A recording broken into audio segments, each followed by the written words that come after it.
Welcome to my YouTube channel skilled Vidya में मैं हूँ डी रंजन। तो देखिए आज हम लोग सीखेंगे भाषा किसे कहते हैं, लिपि किसे कहते हैं और व्याकरण किसे कहते हैं। ये जो तीनों टॉपिक है बहुत ही इंपॉर्टेंट होने वाला है। ये किसी क्लास में सीमित नहीं है, ये नर्सरी से लेकर 12th ग्रेजुएशन ये हर एक जगह पूछता है। भाषा किसे कहते हैं, लिपि किसे कहते हैं, व्याकरण किसे कहते हैं, ये कहीं भी कोई भी पूछ सकता है। ठीक है, तो ये वीडियो अगर आप लोग पूरा देख लेते हैं तो भाषा में, लिपि में और व्याकरण में एक भी डाउट नहीं रहेगा, इसकी गारंटी मैं लेता हूँ। आइए देखिए हम लोग इस वीडियो में देखेंगे भाषा किसे कहते हैं। ठीक है, सबसे पहला है भाषा। भाषा की सबसे सिंपल सी परिभाषा हम लोग देखते हैं कि भाषा वह साधन है जिसके द्वारा मनुष्य बोलकर, सुनकर, लिखकर या पढ़कर अपने मन के भावों तथा विचारों का आदान प्रदान करता है, उसे भाषा कहते हैं। ठीक है, मनुष्य जो भी है, जो मनुष्य है वो बोलने के लिए, ठीक है, मनुष्य, भाषा का अर्थ ये होता है बोलना। ठीक है, भाषा जो होता है वो भाष धातु से बना होता है जिसका अर्थ होता है बोलना। तो बोलना जिसके द्वारा मनुष्य बोलकर, सुनकर, लिखकर या पढ़कर अपनी मन की बात को एक दूसरे के सामने आदान प्रदान करता है, एक दूसरे से बातचीत करता है, उसे ही भाषा कहते हैं। ये नेक्स्ट देखिए, एक नोट है कि भाषा शब्द जो होता है वो भाष धातु से बना होता है जिसका अर्थ होता है बोलना। जिसका अर्थ क्या होता है?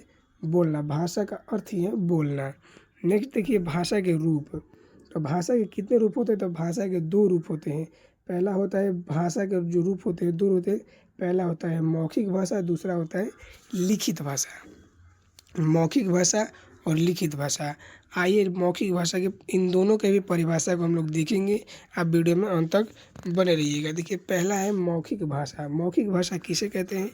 जब मनुष्य अपने मन की भाव तथा विचारों को बोलकर व्यक्त करता है उसे मौखिक भाषा कहते हैं। जो मनुष्य अपने मन की भाषा को, मन की भाव को, विचार को अथवा मन की बात को बोलकर व्यक्त करता है, सामने वाले के सामने बोलकर कहता है, मुख से बोलता है, उसे मौखिक भाषा कहते हैं। ठीक है, सिंपल सी परिभाषा है कि मुख से बोलकर अगर बात करें उसे मौखिक भाषा कहते हैं। नेक्स्ट है लिखित भाषा। लिखित भाषा में कहता है कि जब मनुष्य अपने मन की भाव तथा विचारों को लिखकर व्यक्त करता है उसे लिखित भाषा कहते हैं।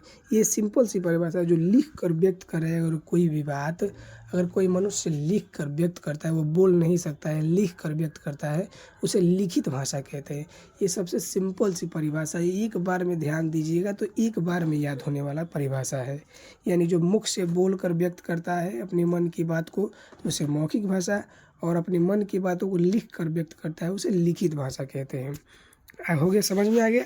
आइए नेक्स्ट टॉपिक हम लोग का है कि लिपि किसे कहते हैं। ध्यान से देखिएगा, लिपि किसे कहते हैं, ध्यान से देखिएगा, एक बार में समझ में आ जाएगा। देखिए लिपि, भाषा का प्रयोग करते समय, ठीक है, भाषा का प्रयोग करते समय हम सार्थक ध्वनियों का उपयोग करते हैं। सार्थक ध्वनियों का मतलब होता है जिसका कोई अर्थ निकले। ठीक है, भाषा का प्रयोग करते समय हम सार्थक ध्वनियों का उपयोग करते हैं। इन्हीं मौखिक ध्वनियों को जिनका चिन्ह द्वारा लिखकर व्यक्त किया जाता है उसे लिपि कहते हैं।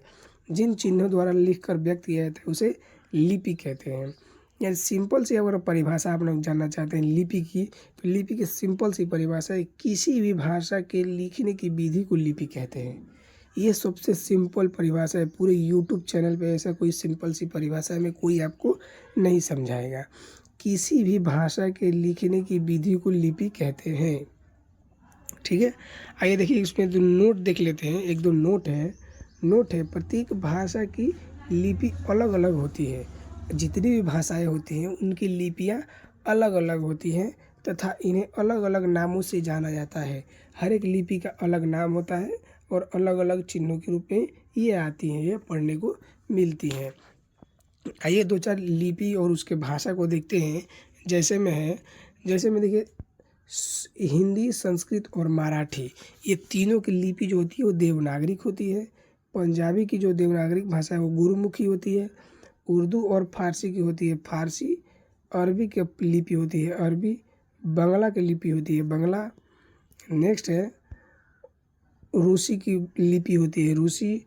और अंग्रेजी, जर्मन, फ्रेंच की लिपि जो होती है वो रोमन होती है। ये थोड़ा ध्यान में देखिएगा, ये हमेशा कभी ना कभी आपसे पूछता रहता है कि किस भाषा की कौन सी लिपि होती है। आइए नेक्स्ट हम लोग का टॉपिक था व्याकरण किसे कहते हैं।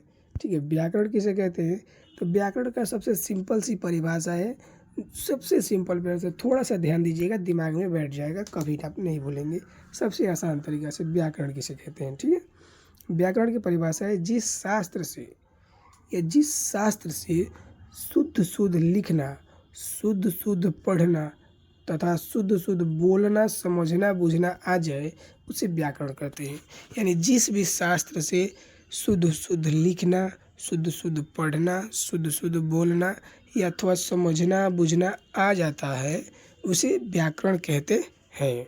ये सिंपल सी परिभाषा है, पूरे यूट्यूब पे सबसे आसान तरीक़ा से आप लोग वीडियो को एक बार देखिएगा, समझ में आ जाएगा।